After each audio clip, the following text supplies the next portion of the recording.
নবী করিম সাল্লাল্লাহু আলাইহি ওয়াসাল্লাম একদিন আয়েশার বাড়ি যাচ্ছিলেন এবং আয়েশার বাড়িতে যখন নবী করিম সাল্লাল্লাহু আলাইহি ওয়াসাল্লাম যখন ঢুকলেন তখন নবী করিম সাল্লাল্লাহু আলাইহি ওয়াসাল্লাম দৌড় হয়ে বেরিয়ে গেলেন এবং তার দরজার সামনে দাঁড়িয়ে গেলেন। এবার আয়েশা বলছেন, ইয়া রাসূলুল্লাহ, হে আল্লাহর রাসূল, আমার কি এমন অপরাধ দেখেছেন, আমি কি এমন অপরাধ করেছি যাতে করে আপনি আমার ঘরে এলেন এবং দৌড়ে বেরিয়ে গেলেন? তখন নবী সাল্লাল্লাহু আলাইহি ওয়াসাল্লাম আয়েশাকে বলল, হে আয়েশা, তোমার বালিশটা তুমি কোথায় তুমি কিনেছিলে বলো? তখন আয়েশা বলল যে এই বালিশটা আমি আপনার জন্য গতকালকে আমি ক্রয় করে এনেছি, আমি আপনার জন্য এই বালিশটা আমি কিনে এনেছি। তখন নবী সাল্লাল্লাহু আলাইহি ওয়াসাল্লাম আয়েশাকে বলল, হে আয়েশা, সেই বালিশটা তুমি রাস্তার ধারে ফেলে দিয়ে আসো, সেই বালিশটাকে তুমি পাক মেরে ফেলে দিয়ে আসো, তারপরে তুমি ঘরে প্রবেশ করো। যখন আয়েশা রাদিয়াল্লাহু তাআলা আনহা যখন সে বালিশটাকে ফেলে দিয়ে এলো তখন নবী করিম সাল্লাল্লাহু আলাইহি ওয়াসাল্লাম আয়েশার ঘরে এলেন। এবার আয়েশাকে বললেন, হে আয়েশা, তুমি কি জানো না যে ঘরে ফটো থাকবে, যে ঘরে ছবি থাকবে, যে ঘরে আল্লাহর রাসূলের ফেরেশতা সেই ঘরে প্রবেশ করবে না? এবার আয়েশা বলছেন, ইয়া রাসূলুল্লাহ, আমি জানতাম না, এবার আমি জানলাম, আর কোনোদিন আমার ঘরে আমি ছবি রাখবো না, আমার ঘরে আর আমি কোনোদিন আমি ছবি রাখবো না।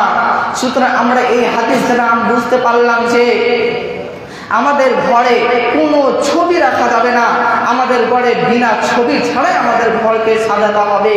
আল্লাহ তাবারক ওয়া তাআলা বলছেন, যে ঘরে ছবি থাকবে এবং মূর্তি থাকবে সেই ঘরে রহমতের ফেরেশতা সেই ঘরে আসবে না এবং সেই ঘরে আল্লাহর রহমত বর্ষিত হবে না, সেই ঘরে শান্তি বর্ষিত হবে না, সেই ঘরে বরকত বর্ষিত হবে না। সুতরাং আমাদেরকে ছবি থেকে বাঁচতে হবে। নবী করিম সাল্লাল্লাহু আলাইহি ওয়াসাল্লাম বলেন, যে ঘরে ছবি থাকবে এবং যে ঘরে মূর্তি থাকবে সেই ঘরে যে তুমি সমস্ত ছবি মূর্তিকে তুমি ভেঙে তুমি খান খান করে দাও। কারণ একদিন ইব্রাহিম আলাইহিস সালাম তিনি ঘরের বাইরে তিনি বসেছিলেন এবং যারা মূর্তি পূজারক তারা একদিন নবীর কাছে এলো এবং ইব্রাহিমকে বলল, হে ইব্রাহিম, তোমাকে আজকে আমরা একটা মূর্তি পূজার প্রতিষ্ঠানে নিয়ে যাব, একটা মূর্তি পূজার একটি অনুষ্ঠানে নিয়ে যাব।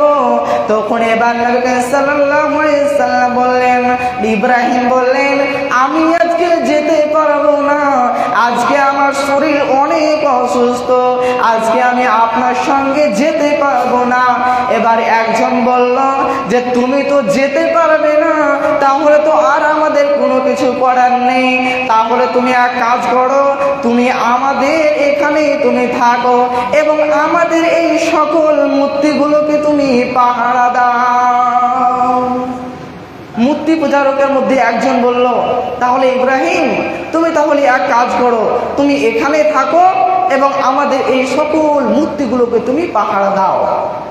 এবার ইব্রাহিম বলল, তাহলে তোমরা যাও, আমি মূর্তিগুলোকে আমি জন্মের মতো আমি পাহারা দেবো। তারপরে তারা যখন চলে গেল, তারা এবার যখন চলে গেল তখন এবার ইব্রাহিম আলাইহিস সালাম তাদের ঘরে ঢুকলো। যখন ইব্রাহিম আলাইহিস সালাম মূর্তি পূজার ঘরে যখন ঢুকলো তখন সে দেখতে পেল অনেকগুলো মূর্তি, কোনোটা হাঁ করে আছে, কোনোটা কুকুরের মতো হয়ে আছে, কোনোটা কুকুরের ল্যাচের মতো হয়ে আছে এবার ইব্রাহিম আলাইহিস সালাম তাদের নিচুতে যখন তাকালো তখন সে দেখতে পেল সকল মূর্তির নিচু নিচুতে একখান করে মিষ্টি দেওয়া, একখান করে জিলাপি দেওয়া, একখান করে অনেক অনেক জিনিস দেওয়া, কোনোটির কাছে পায়েস দেওয়া, কোনো মূর্তির কাছে ক্ষীর দেওয়া।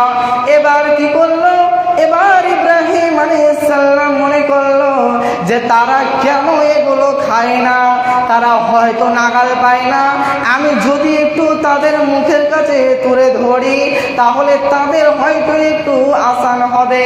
তাই বলে ইব্রাহিম আলাইহিস সালাম যে মূর্তিটা হাঁ করেছিল ওই মূর্তিটার কাছে গেল এবং একটা রসমালাই তার মুখের কাছে নিয়ে গেল এবং তাকে বলছে খা, কিন্তু সেই ব্যক্তি খায় না। তাকে আবার বলছেন খা, না তো তুই কথা বল। সেই ব্যক্তি খায়ও না, সেই ব্যক্তি কথাও বলে না।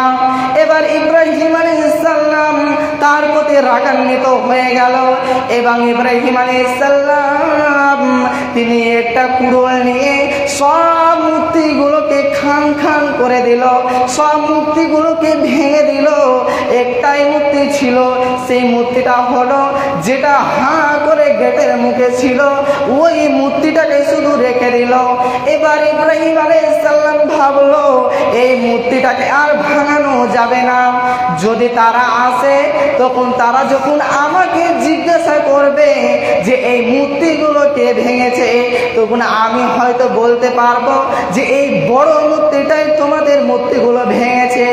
এবার ইব্রাহিম আলাইহিস সালাম সেই কুড়োলটাকে নিয়ে সেই বড় মূর্তিটা বসেছিল আর কানের উপরে কুড়োলটা ঝুলিয়ে দিল। এবার ইব্রাহিম আলাইহিস সালাম বাইরে বেরিয়ে চলে গেল। এবার তারা যখন তাদের অনুষ্ঠান শেষ করে যখন মূর্তির কাছে এলো তখন তারা দেখছে তাদের সকল মূর্তি খান খান হয়ে ভাঙানো। ইব্রাহিম আলাইহিস সালামকে ডাকলো, ইয়া ইব্রাহিম, হে ইব্রাহিম, এই মূর্তিগুলো কে ভেঙে দিয়েছে, এই মূর্তিগুলো কে খান খান করেছে? এবার ইব্রাহিম আলাইহিস সালাম সেই হাঁ করে মূর্তিটা ছিল তার দিকে আঙুল দেখিয়ে বলছে এই বেটাই হয়তো এদেরকে ভেঙেছে। এবার ইব্রাহিম আলাইহিস সালাম তাদেরকে বুঝিয়ে বুঝিয়ে বলছে ও যদি না ভাঙে তাহলে ওর কানের ওপরে কেন এই কুড়োলটা ঝুলছে। এবার তারা ইব্রাহিমকে বলছে আমাকে কি তুমি খ্যাপা পেয়েছ যে ওই মূর্তিটা সকল মূর্তিটাতে ভাঙবে? ওই মূর্তিটা তো কথা বলতে পারে না, ওই মূর্তিটা হিলতে পারে না, ওই মূর্তিটা লড়তে পারে না, তাহলে ওই মূর্তি এদেরকে কিভাবে খনখান করতে পারে? এবার ইব্রাহিম আলাইহিস সালাম তাদেরকে বললেন যে যদি একটা মূর্তি কথা বলতে না পারে, একটা মূর্তি যদি নড়তে না পারে, একটা মূর্তি যদি হিলতে না পারে, তাহলে কঠিন কিয়ামতের দিনে আল্লাহ তাআলা আপনাকে যখন জাহান্নামে যখন আপনাদেরকে ফেলবে তখন এই মূর্তি আপনাকে কিভাবে আল্লাহর হাত থেকে বাঁচাবে? যখন এই কথাটা ইব্রাহিম আলাইহিস সালাম তাদেরকে বলল তখন তারা রেগে খান হয়ে গেল এবং তারা কি করলো, ইব্রাহিম আলাইহিস সালামকে নিয়ে আগুনের মধ্যে ফেলে দিল। এবার তারা ইব্রাহিম আলাইহিস সালামকে আগুনের মধ্যে ফেলে দিল। এবার তারা যখন ইব্রাহিম আলাইহিস সালামকে দেখছেন যে তাকে আমরা আগুনের মধ্যে ফেলে দিলাম আর সেই ব্যক্তি কই কি করছে, তখন এবার ইব্রাহিম আলাইহিস সালাম আগুনের মধ্যে দৌড়াদৌড়ি করছে। কারণ আল্লাহ তাবারক ওয়া তাআলা ইব্রাহিম আলাইহিস সালামের আগুনটাকে ঠান্ডা করে দিয়েছেন, কিন্তু তারা জানছে না যে ইব্রাহিম আলাইহিস সালামের কি হচ্ছে। তারা ভেবেও পাচ্ছে না যে ইব্রাহিম আলাইহিস সালামকে আমরা আগুনে ফেললাম আর ও কিভাবে এরকম দৌড়াফেরা করছে, কিভাবে আর এরকম করছে, ওর কি কষ্ট হয় না? আপনি কেন পুড়ে না? ওর গায়ে পোশাক আছে, এতটা আগুনে ফেললাম কিন্তু সে কেন পুড়ে না? তাদের মনে একটা আশা জেগে গেল, প্রশ্ন জেগে গেল। সুতরাং আমাদেরকে কি করতে হবে?